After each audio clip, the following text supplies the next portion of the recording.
One of the first things to look for when getting ready to install a hopper into your truck is if there is a hitch or not. If there is a hitch in your truck, remove it. When we take the hitch out, if your truck has the little toolboxes, put it inside there. If it does not, put it inside the big toolbox. Always put the hitch inside the truck. Next step after removing the hitch is to locate the plug for the hopper on the truck. They're all in this general vicinity. Most of them are right in the middle, tucked away somewhere, so you'll just have to feel around for a minute. But you should be able to find it.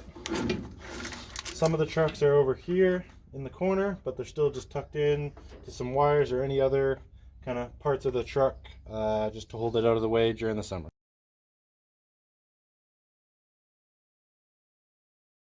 The plugs for the hopper are tucked in the back here.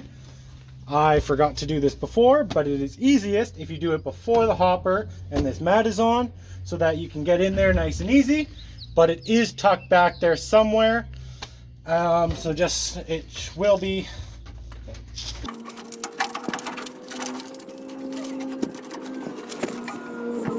Why it's easier without these mats on, but it is back there. So if you can't find it, especially if it's at night, get a light. If you still can't find it, there's very few wires back there that are this big, so if there's generally only one or two. If you find one, give it a tug, give it a decent tug, but don't rip it out with all your effort, because then you're going to break something. But give it a decent tug and you will be able to tell if it is the right one or not.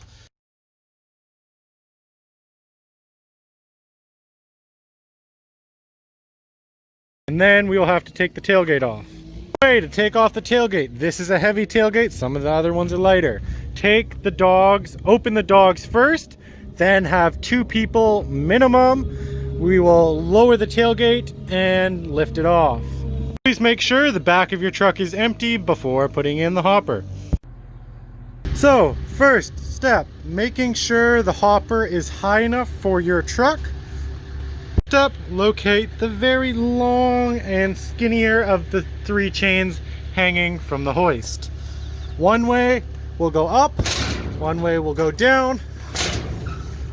Pull those up to make sure the hopper is above your bed so it will slide in.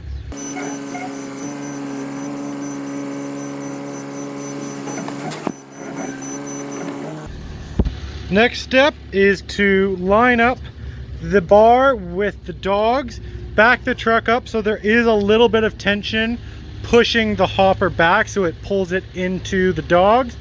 Then we can lift up the dogs, lock the hopper into place, and then we can start to lower it.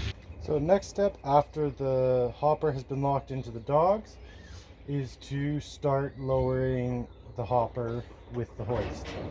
So first step, the bigger of the chains, lay it out nice and so that it's got a nice smooth pattern, there's no knots in it. Then locate the smaller long chain.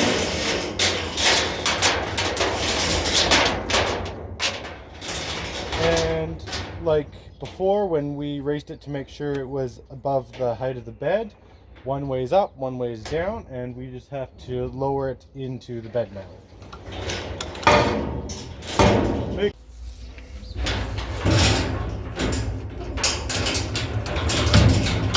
If it gets jammed, it's because the chain is not going in straight like we said before.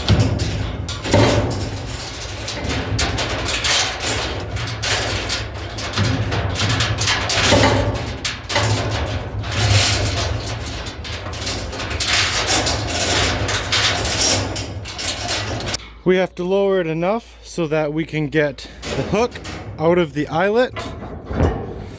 Then we can take that, hang it up off the hoist. We can take the bigger of the chain, throw it over the bar. And then take the smaller one and also throw it up.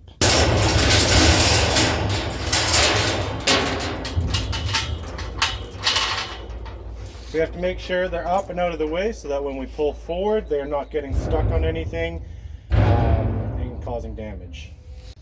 Next step, strapping it down. If it's past it, as this one is past the back. They all should.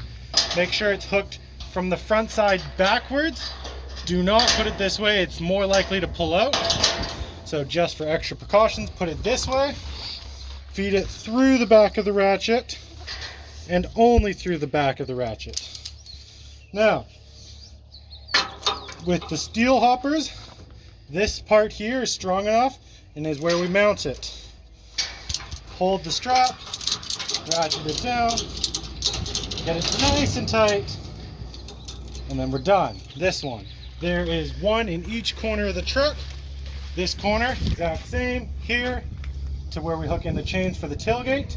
In the front, there's a hook on the hopper, same as the back, and then there is an eye hook right down low in the corner on most of the trucks to hook into. Then, same as before, this side is always a struggle to pull off, or here, stick your finger through the loop, it's gonna pop right off. Same with all the hoppers, they have a designated slot for their plug so it doesn't get wrecked and dirty and wet. Pull it off, they only go one way, plug it in, then everything should be operational. Next step, making sure this bar is basically flat and horizontal. If it's down, you're going to be letting way too much salt out when you apply. If it's facing upwards more, it's going to be closed and you're not going to let out any. So base dead level, 180, 90 degrees, whatever you want to call it, horizontal plane is where it needs to be. Try and get this nice as tight as you can to lock it in place. Then this one, this pin is not in all the way. It should be down all the way through. There will be a cotter pin, should be in it. This one was not. Put it through the pin. Now we're good to go. All the metal hoppers, really nice, quick, easy, convenient way to check them without having to go into the truck. Press the button, takes a second. Lights are on. You can turn it off, takes a second again. Make sure the truck's in ignition or running. We can turn on the hopper from up here. There we go. Lights are on. We can hear it running. Then we can also test this button for the lights. We can test this button for the strobes and the flashing lights. And then while we're at it, make sure the accessory flashing lights and stuff on the truck work as well. Buttons are in different spots, so figure out where they are per truck. If you do not know, ask someone that should know. We can see these lights are working. Come to the back. We got the spotlights working again. We got the flashes on the truck, flashes on the hopper, and the hopper is spinning and operational.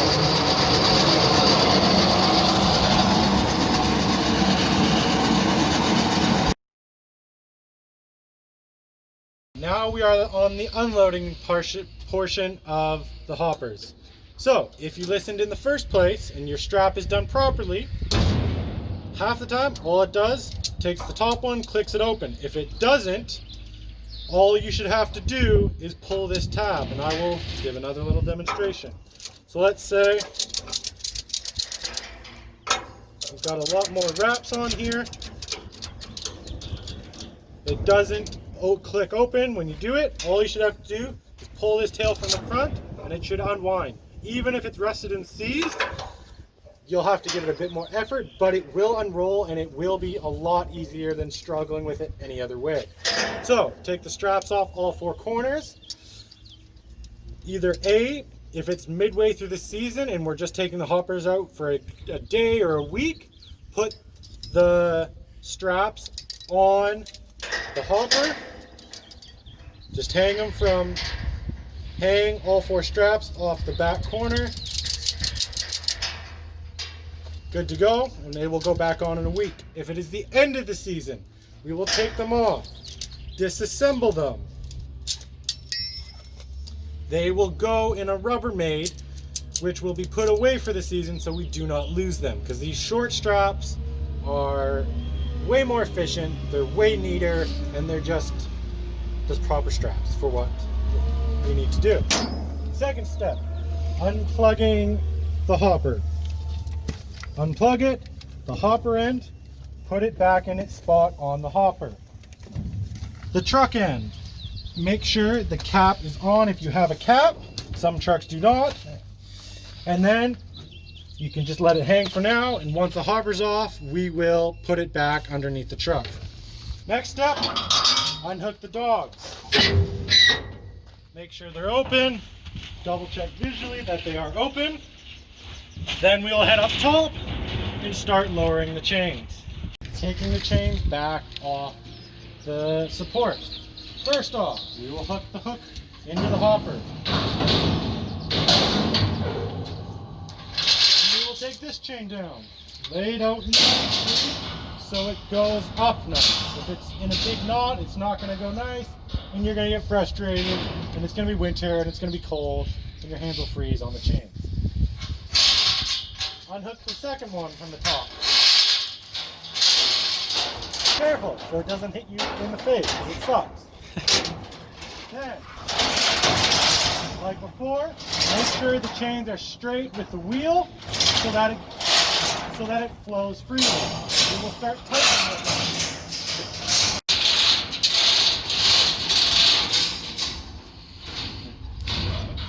So we'll start pulling the chains, make sure it's nice and straight.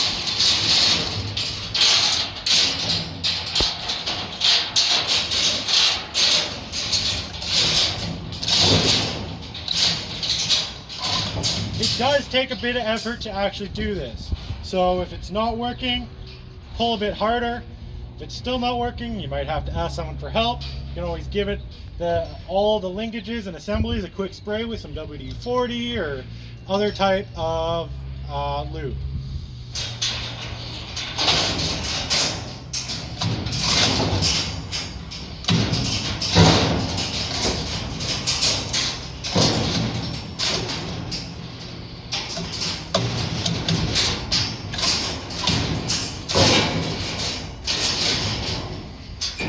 Alright, now we can see the hopper is off the bed, and we will hop down to the bottom and take it out of the dogs. Easiest way to pull this out without pinching your fingers and being safe, grab the two handles on the back of the spinner, you can tug out, it will start swinging freely, but just make sure that it is outside the dogs. This one pulled in a little bit, dropped down, the other side went up, popped, but it's still out, doesn't matter as long as it's not in here for when we drive forward, it doesn't get stuck. Before pulling out, make sure you have someone for this, a second person for this part. Get them to keep an eye out to make sure nothing gets stuck up top, down below, nothing forgot to be unplugged, and they will keep it straight as you drive out in the truck.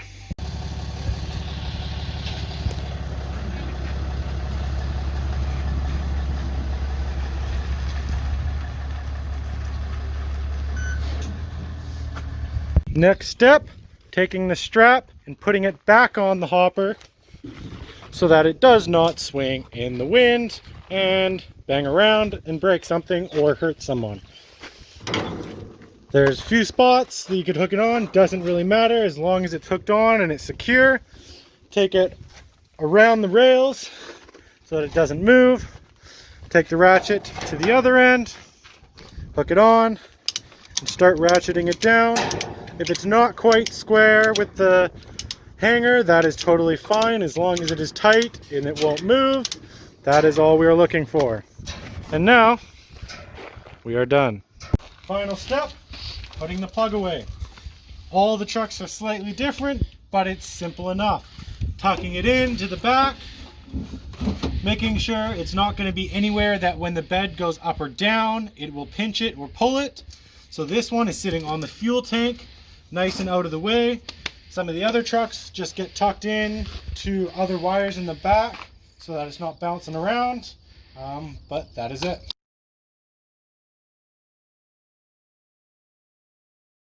So one way, if let's say you're out salting, hopper stops working for some reason, one option is to see if it's jammed. Pull the pins out on the driver's side, swing it open. When the spinner is open, you can press the two buttons. The conveyor should spin. And this is a way to test it from the back to see if it's jammed. You may have to open up the gate a bit, so we will loosen off our nut, lift this up. You can grab a shovel or a rake or a piece of rebar or something, jam the salt, poke at it, unjam it, put your gate back to where it is, press the buttons, see if it works. If it doesn't work, it might still be jammed, or you might have another problem, but this is one quick way to check with before you have to phone someone. And it has worked in the past to unjam it. Also, swinging open the spinner, you can see there might be something jammed down here. You can give the spinner could be jammed. This one is spinning freely, but sometimes they seize if they don't get enough grease, if the salt's been sitting on it too long, beginning of the season. Lots of reasons, but that's another way. You can just give it a spin, make sure that's not the issue. Check down here, make sure it's not clogged, or there's something that you can see that's obvious. And then you can look through the back while it's open. And then closing it up, closing it in, pin back in like before, cotter pin in. And if you fix the problem, we are good to go.